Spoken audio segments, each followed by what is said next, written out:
Kamu minta maaf dan kamu juga Petugas gabungan terdiri dari Satpol PP, TNI Polri, serta tim medis Dinas Kesehatan merazia puluhan kafe di pusat kota Melabuh, Aceh Barat, Aceh. Warga yang berkerumun dan tidak menerapkan protokol kesehatan seperti tidak menjaga jarak, memakai masker, langsung dibubarkan dan diminta untuk pulang.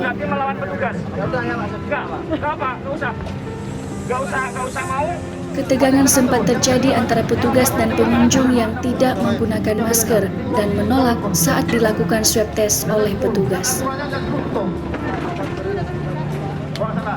untuk yang 10 yang kemudian tidak pakai masker.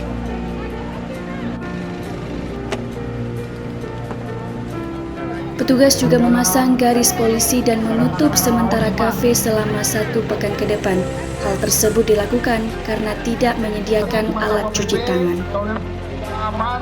Penutupan pusat kuliner ini dianggap sudah sesuai dengan peraturan Gubernur Aceh tentang larangan pembatasan jam malam. Hanya boleh membuka kafe sampai pukul 10 malam saja. Wakil Ketua Satgas COVID-19 Aceh Barat, Letkol Dimar Bahtera, mengatakan penutupan pusat kuliner ini akan berlangsung hingga 1 pekan ke depan.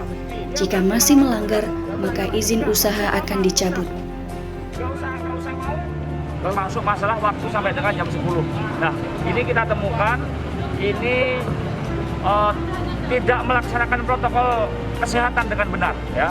Ada yang tidak pakai masker. Nah, yang tidak pakai masker kita razia, kemudian kita laksanakan swab antigen secara acak, ya. Tadi ada sekitar 4-5 orang malam hari ini. Upayanya jelas, ini kita semua yang areal Teku Umar ini kita segel.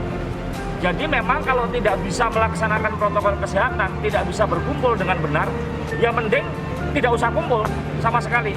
Kita kasih penalti 1 minggu dia stop. Kemudian nanti kita izinkan lagi, ketika dia tidak berubah, kita stop 2 minggu, kemudian kita lepas lagi, tidak bisa kita tutup, tidak ada diberikan izin karena berarti dia tidak mampu menyelenggarakan kegiatan bisnis tetapi mempedulikan dari protokol kesehatan.